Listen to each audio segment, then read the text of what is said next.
નમસ્તે દીકરીઓ, આજે આપણે જોઈશું પ્રયોગ પદ્ધતિ. પ્રયોગ પદ્ધતિમાં જોઈશું પ્રયોગ પદ્ધતિની સમજૂતી, વ્યાખ્યાઓ, પ્રયોગના લક્ષણો, પરિવર્ત્ય, લાભ અને મર્યાદા એટલા મુખ્ય મુદ્દાઓ ભણવાના છે. આ પ્રયોગ પદ્ધતિ આપનાર મનોવૈજ્ઞાનિકનું નામ છે વિલ્હેમ વુન્ટ. વિલિયમ વુન્ટે 1879માં આ પદ્ધતિ છે એ અપનાવી હતી લિપ્ઝિગ શહેરમાં પ્રયોગશાળા સ્થાપીને. હવે જોઈએ આપણે પ્રયોગ પદ્ધતિ. તો પહેલાં જોઈએ પ્રયોગ પદ્ધતિની સમજૂતી. પ્રયોગ પદ્ધતિ એ મનોવિજ્ઞાનનું હાર્દ છે. હાર્દ છે એટલે કે વધુ પડતું મહત્ત્વ છે. પ્રયોગ પદ્ધતિ એ મનોવિજ્ઞાનને વિજ્ઞાનનો દરજ્જો અપાવી અન્ય વિજ્ઞાનોની હરોળોમાં સ્થાન અપાવ્યું છે, જે આપણે ઉદ્ભવ અને વિકાસ પ્રકરણ નંબર 1ની અંદર જોઈ ગયા. મનોવિજ્ઞાનને વિજ્ઞાન તરીકેનો દરજ્જો અપાવ્યો છે એ આ પ્રયોગ પદ્ધતિ દ્વારા જ મળેલો છે. તેમાં વિલિયમ વુન્ટનો આ પ્રાયોગિક અભિગમ છે એ અપનાવાયો હતો. પ્રયોગ પદ્ધતિની વ્યાખ્યા. તો પ્રયોગ એટલે નિયંત્રિત પરિસ્થિતિમાં કરવામાં આવતું નિરીક્ષણ. આમાં ચોક્કસ આયોજન કરવામાં આવે છે અને પરિસ્થિતિ પણ કેવી રાખવામાં આવે છે? નિયંત્રિત. પ્રયોગ પદ્ધતિની બીજી વ્યાખ્યા. પ્રયોગ એ હેતુપૂર્વક નક્કી કરેલી શરતોને આધારે ચોક્કસ પરિસ્થિતિ ઉત્પન્ન કરી તેમાં જરૂરી નિયંત્રણો મૂકી કરવામાં આવેલું નિરીક્ષણ. આ વ્યાખ્યા ટીચનર નામના મનોવૈજ્ઞાનિકે આપેલી છે. એટલે હેતુપૂર્વક કંઈક નક્કી કરે છે અગાઉ કે કયું વસ્તુ છે એના પર અભ્યાસ કરવો છે, એના આધારે ચોક્કસ આખું આયોજન કરે છે અને નિયંત્રણો મૂકે છે. ત્રીજી વ્યાખ્યા છે BF એન્ડરસન નામના મનોવૈજ્ઞાનિકે આપેલી છે.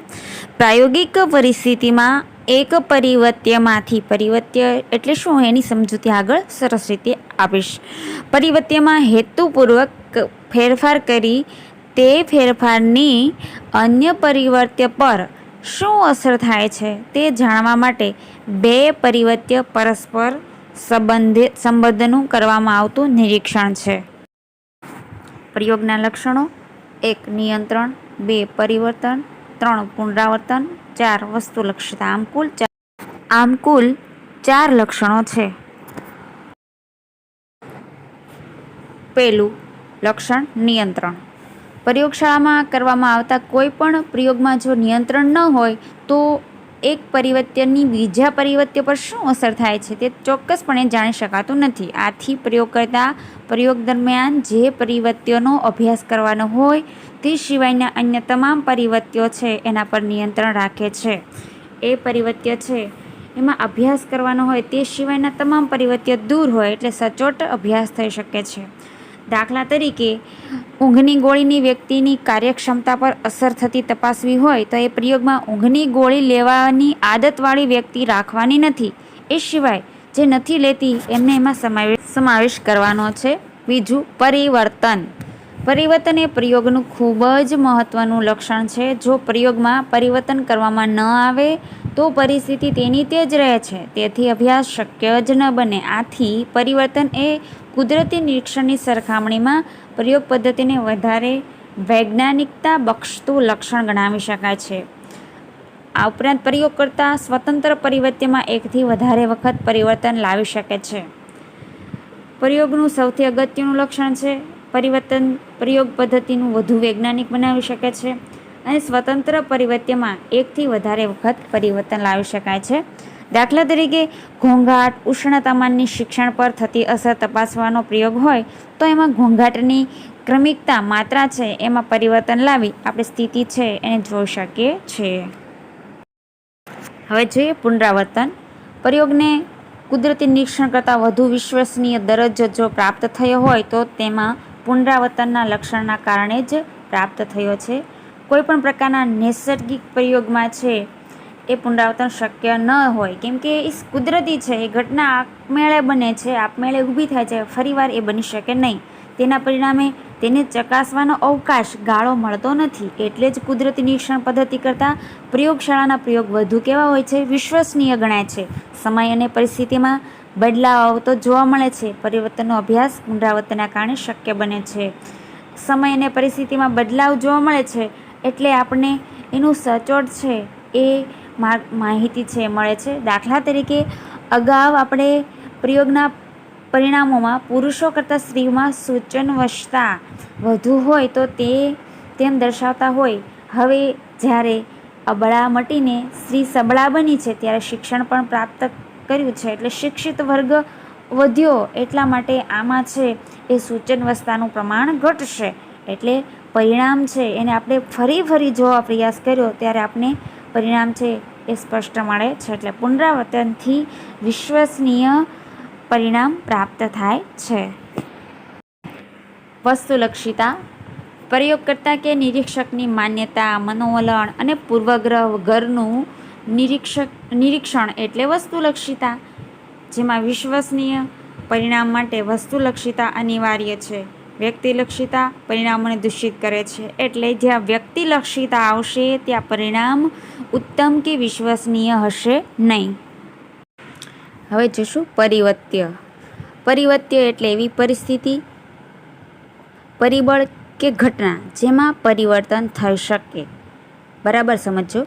પ્રત્યેક પ્રયોગ શરૂ કરતા પહેલાં પ્રયોગકર્તા છે એ જે તે પ્રયોગનું સમગ્ર પ્રયોગ કાર્ય કેવી રીતે કરવાનું છે તેનું સમગ્ર આયોજન તૈયાર કરે, જેમાં પરિવર્ત્યો ખૂબ જ મહત્ત્વના હોય છે. પરિવર્ત્યોનું પ્રયોગમાં ખૂબ જ મહત્ત્વ છે કારણ કે સમગ્ર પ્રયોગમાં જો પરિવર્ત્યોનું યોગ્ય રીતે સંચાલન ન થાય તો પ્રયોગના પરિણામો દૂષિત બને છે. એટલે પરિવર્ત્ય હોવું આવશ્યક છે.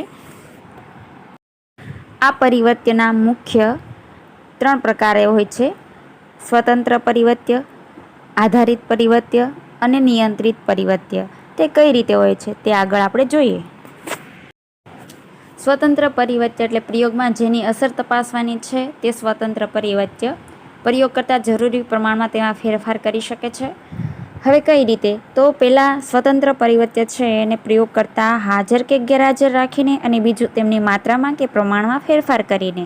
ઉદાહરણ તરીકે આલ્કોહોલની પ્રયોગપાત્રની સ્મૃતિ પર થતી અસર ચકાસવી હોય તો આલ્કોહોલ છે એ આપ્યા વગર એટલે કે એમની ગેરહાજરીમાં અને હાજરીમાં આમ બંને રીતે એની ચકાસણી થઈ શકે. અને બીજું તો કે એમની માત્રામાં પ્રમાણમાં ફેર કરીને એક જૂથને 50, બીજા જૂથને 100 મિલી, ત્રીજા જૂથને 150 મિલી, આમ અલગ અલગ જૂથને અલગ અલગ પ્રમાણમાં આપી એનું માપન થઈ શકે છે. આધારિત પરિવર્ત્ય. પ્રયોગ દરમિયાન સ્વતંત્ર પરિવર્ત્યની સીધી અસર જેના પર પડે છે તેને આધારિત પરિવર્ત્ય કહેવામાં આવે છે. આધારિત પરિવર્ત્ય સ્વતંત્ર પરિવર્ત્ય પર આધારિત હોવાથી એમને આધારિત કે અવલંબિત પરિવર્ત્ય પણ કહેવામાં આવે છે. આધારિત પરિવર્ત્ય પ્રયોગનું પરિણામ પણ કહેવાય છે. પ્રયોગકર્તા આધારિત પરિવર્ત્યમાં ફેરફાર કરી શકે નહીં કેમ કે સ્વતંત્ર પરિવર્ત્યના આધારે એ પરિવર્ત્ય બનશે. આલ્કોહોલ એ સ્વતંત્ર પરિવર્ત્ય હતું. હવે આલ્કોહોલની સ્મૃતિ પર અસર એટલે સ્મૃતિ એ એમનું આધારિત પરિવર્ત્ય થયું. એટલે આલ્કોહોલની પ્રયોગપાત્રની સ્મૃતિ પર થતી અસર ચકાસવી એમાં આધારિત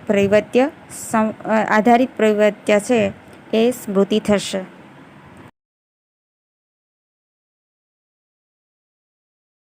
નિયંત્રિત પરિવર્ત્ય. આધારિત પરિવર્ત્ય પર જાણે અજાણે અસર કરતા પરિવર્ત્યનું પ્રયોગકર્તા નિયંત્રણ કરે છે તેને નિયંત્રિત પરિવર્ત્ય કહેવાય છે. નિયંત્રિત પરિવર્ત્યના અભાવથી સ્વતંત્ર પરિવર્ત્યની શુદ્ધ અસર ચકાસી શકાય છે. નિયંત્રિત પરિવર્ત્યના યોગ્ય નિયંત્રણથી સ્વતંત્ર પરિવર્ત્યની શુદ્ધ અસર ચકાસી શકાય છે. અને યોગ્ય નિયંત્રણ ન થાય તો જેની ચકાસણી કરવી છે એનું સ્પષ્ટ પરિણામ આવતું નથી. જેનું ઉદાહરણ તમે જુઓ છો કે પ્રયોગનું નામ થિયામીનની વ્યક્તિની બુદ્ધિ શક્તિ પર અસર શું થાય છે તો તેમાં સ્વતંત્ર પરિવર્ત્ય થિયામીનની ગોળી એ પદાર્થ છે. આધારિત પરિવર્ત્ય બાળકની બુદ્ધિ પર શું અસર થાય છે તે, અને નિયંત્રિત પરિવર્ત્ય તો થિયામીન સિવાયની બુદ્ધિશક્તિ પર અસર કરતા પરિબળો છે એને દૂર રાખવાના છે. મર્યાદા શું તો કે બાળકની બુદ્ધિશક્તિ પર થિયામીનની અસર થઈ છે અને બાળકની ઉંમર વધવાથી બાળકની બુદ્ધિશક્તિ વધી છે તેમ નક્કી કરી શકાતું નથી. દીર્ઘકાલીન અભ્યાસ કરવો પડે છે. તેની મર્યાદા દૂર કરવા માટે શું કરવું? તો કે તેમાં 2 જૂથ પાડવા: ઉંમર, જાતિ, શૈક્ષણિક લાયકાત અને સામાજિક આર્થિક સ્તર સમાન રાખવા. પ્રાયોગિક જૂથ અને નિયંત્રિત જૂથની રચના કરવી. પ્રાયોગિક જૂથને થિયામીન આપ્યા પછી બુદ્ધિનું માપન કરવું અને નિયંત્રિત જૂથને થિયામીન આપ્યા વગર બુદ્ધિનું માપન કરવું. ત્યારબાદ પ્રાયોગિક અને નિયંત્રિત આમ બંને જૂથની બુદ્ધિશક્તિની શું કરવી? તુલના. હવે પ્રયોગ પદ્ધતિના લાભ ફાયદા શું થાય છે? તો કે નિયંત્રણ શક્ય હોવાથી સ્વતંત્ર પરિવર્તનની શુદ્ધ અસર છે ચકાસી શકાય છે. પુનરાવર્તન શક્ય હોવાથી પરિણામ વિશ્વસનીય લાવી શકાય છે. પુનરાવર્તનથી ઝીણવટભર્યા અભ્યાસ કરી શકાય છે. પ્રયોગકર્તા ઈચ્છે એ મુજબ પરિવર્તન કરી શકે છે અને પરિણામોનું ચોક્કસ સંખ્યાત્મક સ્વરૂપે વિશ્લેષણ અને અર્થઘટન શક્ય બને છે. પ્રયોગ પદ્ધતિની મર્યાદાઓ તો કે પ્રયોગ પાત્રને પ્રયોગના હેતુની જાણ થાય તો તે કાર્યમાં કૃત્રિમતા આવી શકે છે. જીવંત માનવી અને પ્રાણીઓ પર પ્રયોગ કરવાનો હોવાથી સહકાર અનિવાર્ય છે, એટલે કે ઓછો મળે છે. પ્રયોગકર્તા માટે નૈતિક, કાનૂની અને સામાજિક બાબતો બંધન કરતા રહે છે. આમ પ્રયોગની આ મર્યાદાઓ છે. અહીં પ્રયોગ પદ્ધતિ છે એનો અભ્યાસ સમાપ્ત થાય છે.